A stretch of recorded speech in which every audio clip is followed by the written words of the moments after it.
So we get some patch notes a little bit early because we do get an update that comes out tomorrow. And there's actually a lot of good changes in here. Obviously, it kind of sucks that for the past couple months, they said, hey, you're not getting content, which is true. We're not getting a ton of content, Ninja Turtle stuff, bundles, whatever.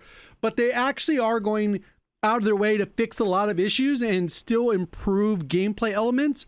Keeping in mind that Season 3 is supposed to be the big Ricochet update along with Verdansk. So that's not going to be in here, but a lot of other quality of life improvement, bug fixes, weapon balancing are in this, and that's what we're going to go ahead and go over. Obviously, multiplayer gets their stuff. This is the playlist for this upcoming week. And then we got general. Combat records have been enabled. I don't know why they were disabled, but glad they're there. This is a significant change. It says repeat loadout drop access after death. Essentially what this means is when you hit a loadout, and let's say your teammates haven't grabbed it, you grab the loadout, you die. If you go back to that loadout, you will not be able to get another loadout. You're gonna have to reacquire your guns through the buy station, another loadout, or pick them up off your dead body with the skull or whatever it is. Hopefully they haven't been looted. This one I think is gonna be a little bit of a controversial change. But I will kind of see how that part plays out.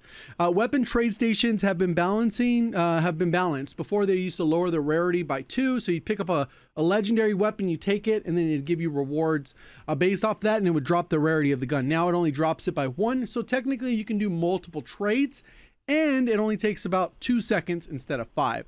Fire sale trading offers improved. I didn't even know it was a thing, really. I don't really use those too often, like, oh, it's a fire sale, let's go ahead and try and trade, but that's some dynamic I guess you look at. Loadout drop markers no longer take priority when pinging. A lot of times they just be kind of in the general area you ping and ping the loadout instead of pinging a player or other types of items. Hopefully that continues with other loot. Stamina bar gets added, and I think this will also help people get a little bit better idea on how things are working with the tactical sprint, how much is remaining, how much the buffs are helping, how it looks with the melee weapon, why mantling looks a certain way. We can actually compare it with an actual stamina bar, which has kind of been hidden behind the scenes and gives you a little bit more information. Players enable the setting and the option to display next to the squad widget or the reticle. So you can choose whether you want it kind of like under your reticle where it is, or if you want it on the bottom left next to where your health is. So it'll be similar to the way the multiplayer had it in MW3. Lethal tactical refill, instead of if you grab the same loadout with the same options, it'll just re-up you instead of dropping them on the floor and you got to run back over to restock your inventory. Auto pickup or kill cam delay. So this is quality of life. A short delay, about a half a second, has been added to the start of the kill cam to prevent players from accidentally skipping to the next player. Airspace too crowded. The airspace too crowded message will now play when equipping a kill streak based on where the player is looking. Okay, that'll be kind of interesting. XP text adjusted. The XP text was positioned too close to the center of the screen and now has been adjusted for better readability. Obviously, cover kind of like where you're shooting at. Disconnect icon scoreboard. Added support for disconnect icon on scoreboard to indicate when teammate has disconnected. Gulag kill feed. A distinct kill feed icon has been added to differentiate between eliminations in the gulag or in the field. Kill feed visibility. Squad members can now see their teammates' eliminations both in and out of the gulag. Favorite loadout priority. A player's favorited loadout will now appear at the top loadout in the crate. And this is actually a W, because a lot of times what will happen is if I want to use a specific loadout, but I kind of have my set 5 that are quote unquote meta, I can set up that 6th loadout, favorite it, and it'll automatically go to the top, especially if I'm experimenting with something. I know I'm going to use this one loadout. I can just favorite it and it'll be at the top of the list, so I don't have to scroll down 6 of the list every single time or change that first loadout. So just a little bit of a convenience factor. D-pad functionality in winner circle. Controller players can now use the D-pad to navigate the menu. Players must hold down the left on the D-pad to enable emotes. So you're not just spamming emotes over and over or trying to go over to the side. Improved icon fade distance while ADS. Increase the distance to the center of the screen, which icons will begin to fade out while aiming down sights, providing a clearer view. W. Recon drone damages feedback. Players using the recon drone now receive feedback when taking damage from enemy players or environmental hazards like gas. Loot distribution of perk packs made improvements to the perk pack overlap with other items when dropping on death. Enemy advanced UAV voiceover. A voiceover line will now play when 3 enemy UAVs are used, signaling in advance. I felt like that was already a thing. Maybe they implemented that early? I don't know. Players attempting to deploy munitions, armor, and utility boxes over 40 meters in the gas will now receive an error message. Boom. So the thing they said they were doing is actually happening. So that was weird. Perk, low profile. I don't really see this getting much usage. A little bit faster while crouched and prone. Enemies you kill will now not display death markers for their allies. Doesn't really seem like all that important. Mountaineer, a fix is set shortly after the launch of the season Reloaded, so it won't be there. I don't know how that's already taken a month, but whenever that gets fixed, that's kind of an unacceptable one. This should have been a top priority, and I don't know what's the holdup on that. Reactive armor gets updated description. It doesn't actually change though, so it goes that way. And then alertness, the indication will now appear on the edge of the player's screen regardless of their HUD settings. So before, if your HUD settings were set to smaller, it would actually bring them in and you'd have like a 1-inch gap on the side of your screen depending on your monitor or TV. And then it would be kind of blocking your visibility. Now it'll be fully at the edge of your screen. And I'm still in the air on this one. I feel like alertness or high alert was better functionally before, even though it's been like reworked entirely. I do like that it tells you if somebody's nearby, especially if as a solo player, if you're kind of doing your own thing, it kind of helps to know, hey, somebody's near me, even if I can't hear them.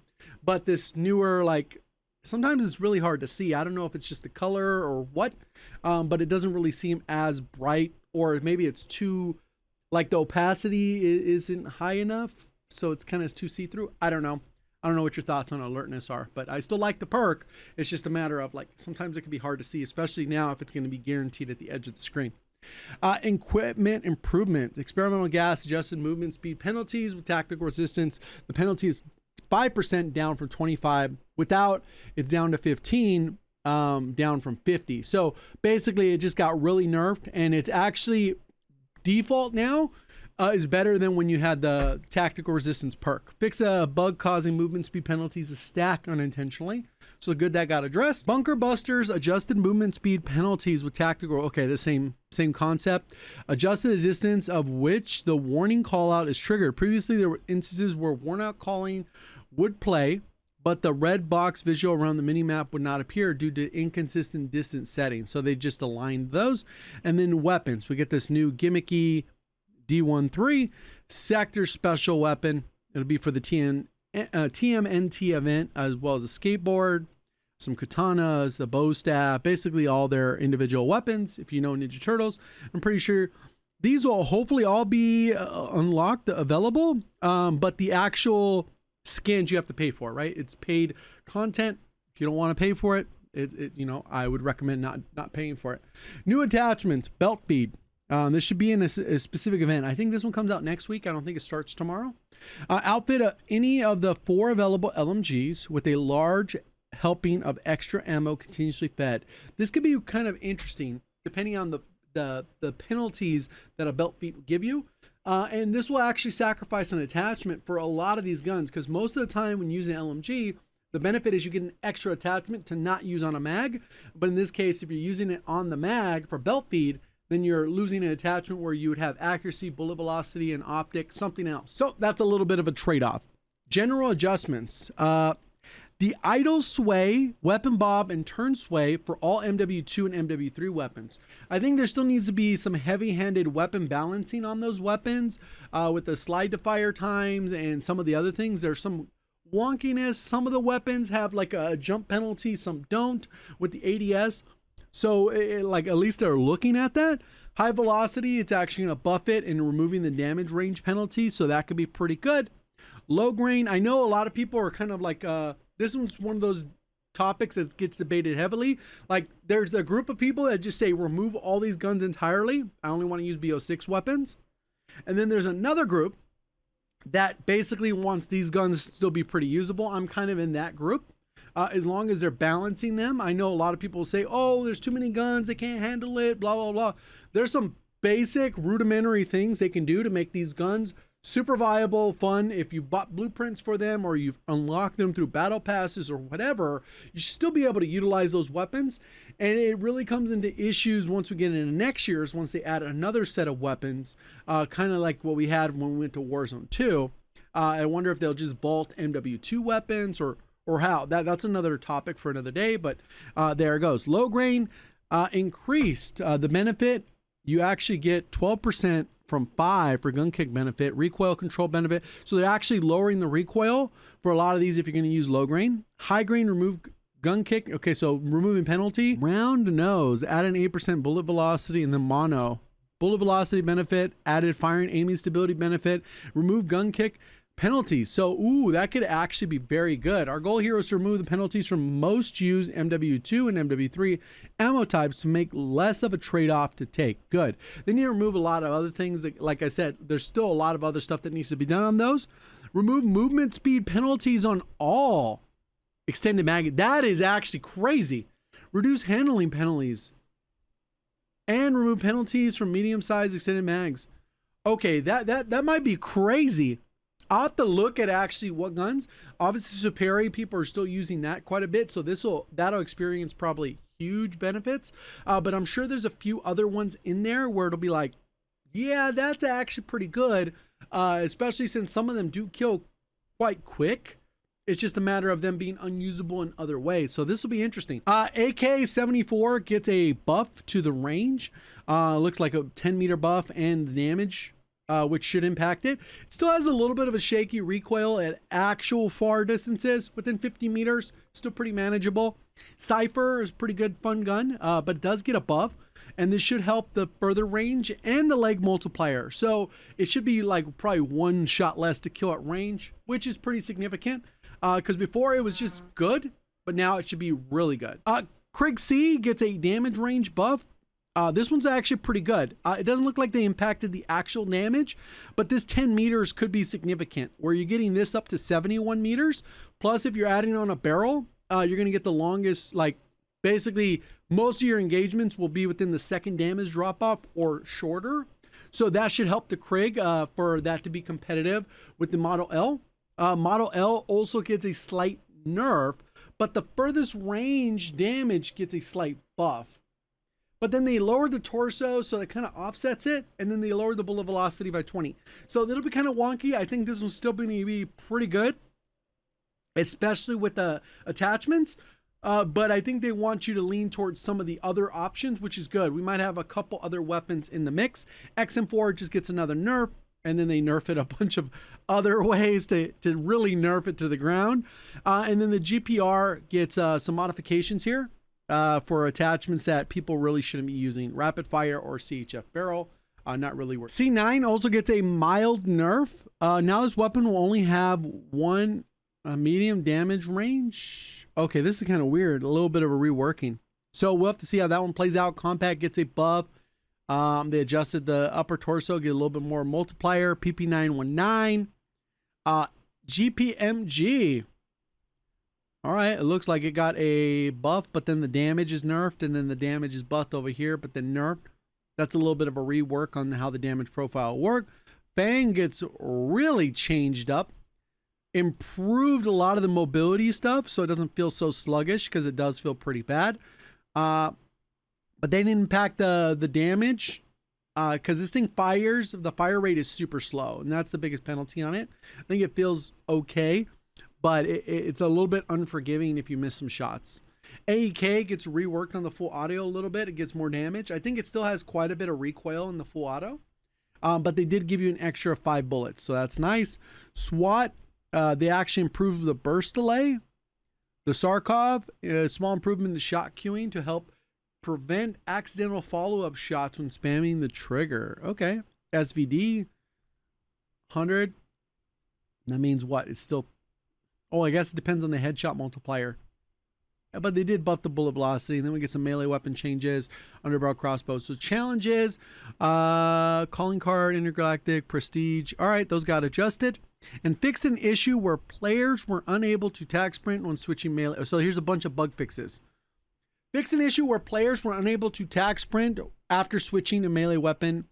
Their tag sprint had been depleted. So now you'll be able to see that. Plus, the bug is fixed. Fix an issue where the controllers, after leaving water with a melee weapon equipped, switching weapons while mantling cause unintended behavior. Fix an issue where entering the water with the melee weapon equipped and exiting, okay, same thing but opposite. Fix an issue where a player had throwing knives equipped and their lethal and tactical attempted to swap the dedicated melee, even if you had a melee weapon. Yes, that was weird.